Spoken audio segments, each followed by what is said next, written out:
Okay, so today we're working on a 2009 Subaru Forester.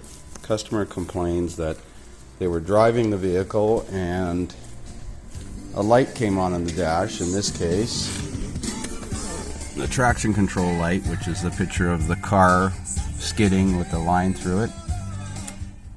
And other than that, I think the ABS light might have come on as well, but they weren't sure. I've scanned the vehicle, and we're going to do it again, just quickly scan it and see what kind of codes it's got.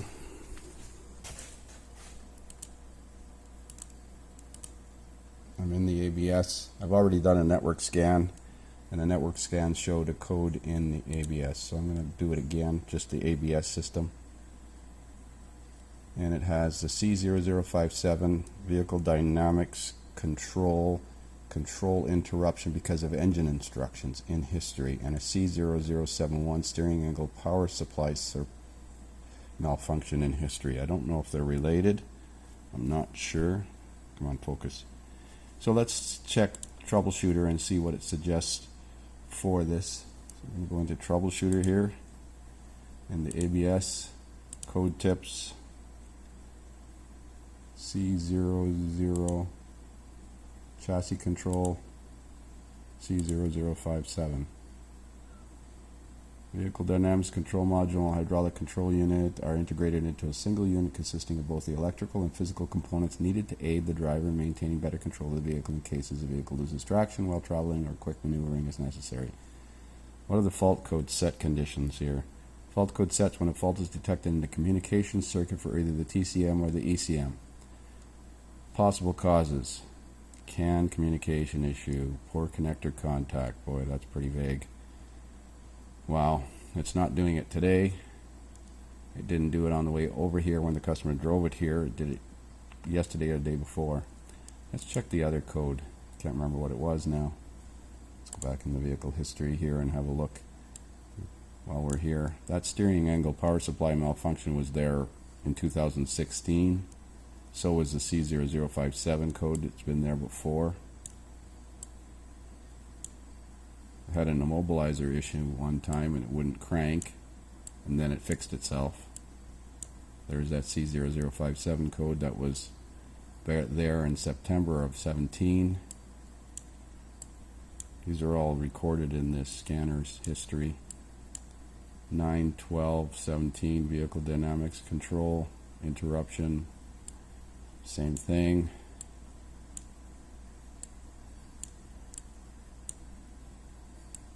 (2618) immobilizer circuit failure. That's, I guess, when it wouldn't crank that one day, and now it's fixed itself. It's had a catalyst issue over the years. I put a couple of catalytic converters on this thing. Plugged catalyst. 9/2/2018, so that's today. C0057, C0071. So we're going to go back and look at C0071. Let's see what that says. Vehicle dynamics control module, yeah, whatever. Fault code sets when fault is detected in the steering angle sensor system. So the question arises now: is the traction control message or light coming on because of the steering angle sensor, or is it because of a CAN communication problem? I think what I'm going to have to do is clear the codes out and take it for a road test and see what sets, if anything. I guess it would be wise to check case histories and TSBs if there's anything on this thing. And it wants me to turn the key off for 10 seconds. So I'm going to pause this recording and I'm going to check for TSBs. So I'm on Identifix, and I've ID'd the vehicle with the VIN number, done a keyword search for C0057, which is the fault code in the ABS system for the VDC, and there are quite a few cases here where that code is mentioned. This one here, but also P0420, this one here, also P0420, this one here with fuel trim codes and evap codes. And none of these have addressed the actual C0057 code unless a fault in the engine control system is telling the traction control system to illuminate the light. But that's not what it says for circuit description. Flashing traction and cruise light, ABS C0057, and they change air fuel ratio sensors. I haven't checked the generic side of the PCM to see if there's any OBD2 related fault codes, but maybe that would be a wise idea. I'm not coming across any cases here that match my symptoms here. They've always got PCM codes as well, and this had none. See, P0026 and C0057.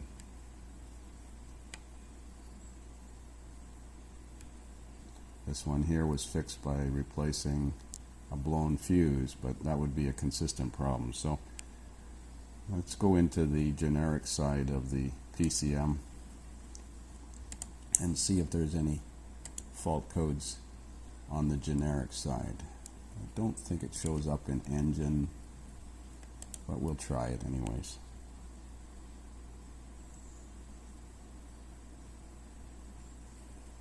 Generic functions, display trouble codes. Well, that's awesome. No codes present. Well, that didn't work out the way I hoped. All the readiness monitors have run and passed, so the battery hasn't been recently disconnected. Monitors completed since code cleared.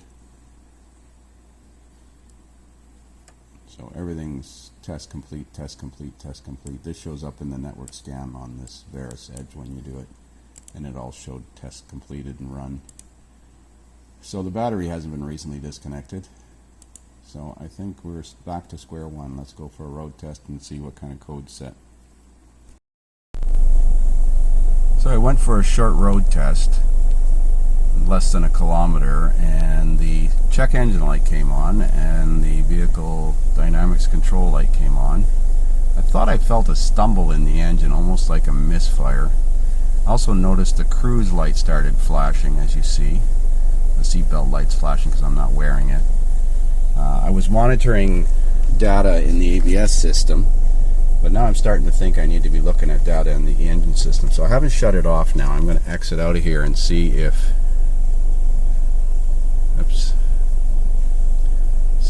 there's any fault codes in the engine control system now with the check engine light on.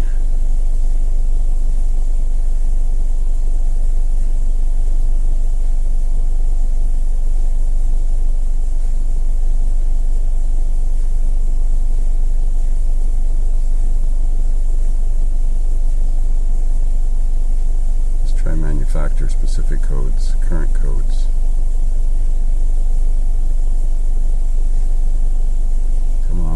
Aha! Now that makes sense. I thought I felt a miss. Now why wasn't that there before? P0303. Now could the misfire have caused it to disable stability control? Very likely. And let's see if there's any history codes. Just the P0303. That wasn't there 10 minutes ago. Funny thing is, why did it not show up? Let's try generic.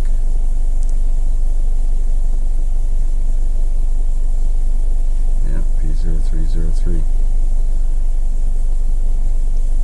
So I think we're chasing an engine problem, like a bad plug wire or spark plug or something like that. Let's see if it has misfire data at all. I don't believe it does, but I could be wrong. Engine data, misfire data, look at that.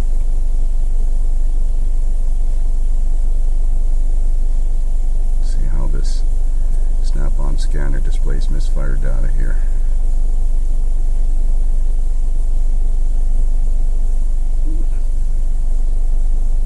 I don't see any specific cylinder misfire counters.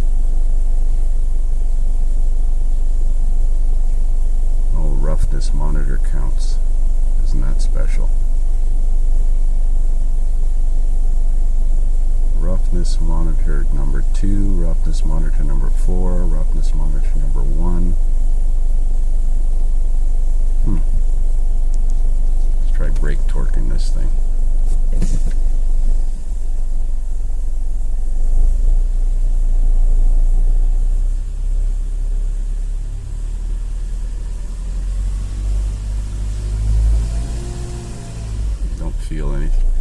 miss, but then things are not quite the same brake torquing it as they are when you're driving it. I wonder if we go into mode 6, I wonder if it shows misfire activity in mode 6. Generate functions.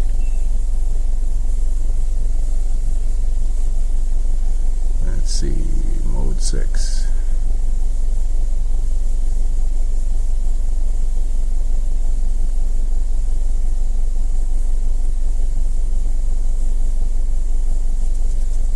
Come on, you can do it.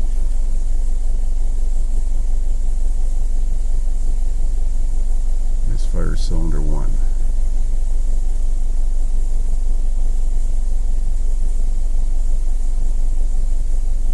Over the last 10 drive cycles, 0.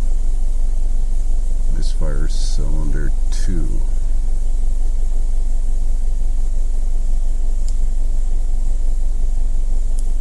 Zero as well. Misfire cylinder 3.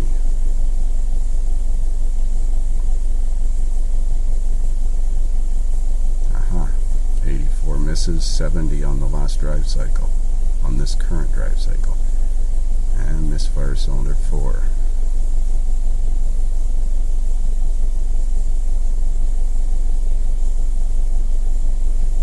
No misses. So we're going to chase potential ignition problem on cylinder number 3. Good thing I didn't clear the codes and erase the misfires. So the next step would be to do a visual inspection of at least number 3 spark plug and wire. And these spark plugs are actually labeled 3 and 1 on this bank on the right hand side. But I pull the spark plug boot off and you can see that the spark plug hole is full of engine oil, which means the seal on the valve cover, between the valve cover and the cylinder head, is leaking and allowing oil to bypass and build up in there. That can actually short out the plug. So we're going to recommend valve cover gaskets, spark plugs, and plug wires because oil is, the boot's saturated with engine oil. So that would be my recommendation, and hopefully that'll fix the misfire. I mean, it is a way spark. Where is this way spark? I'm not sure if this is way spark. Looks like it is. Yeah, it looks like a way spark system. So I suppose it could be a bad coil too, so maybe we'll test this coil to make sure that it's within spec secondary wise. So I decided to check the ignition coils and compare the two-way spark coils. Now on this coil pack, this tower and this tower go together. So to get in here and measure the coil, it's kind of difficult. And the one that has potentially got a problem, number 3 cylinder here, is down at the bottom, and its companion cylinder is way on the other side here, back here. So what I did was go across the spark plug wire. So I went between this spark plug wire and this spark plug wire. So I have to add in the resistance of the plug wires, and it reads 14,560 ohms, which is reasonable. The wires typically have about 4,000 ohms each, so that would be 8,000, and it would leave the rest for the coil. Of course, if it did measure open or out of range, I would have to take the coil off or get in there and test the coil. But compared it to the other side measures around 13,000, so I'm going to say the coil is fine. Usually the secondary coils on way spark coils fail open, and it hasn't failed open, so I don't think that it's a coil problem. We're gonna blame it on the engine oil in the spark plug hole, replace the plugs and wires, and get valve cover gaskets to reseal this thing, and then hopefully that fixes the misfire and corrects the traction control problem.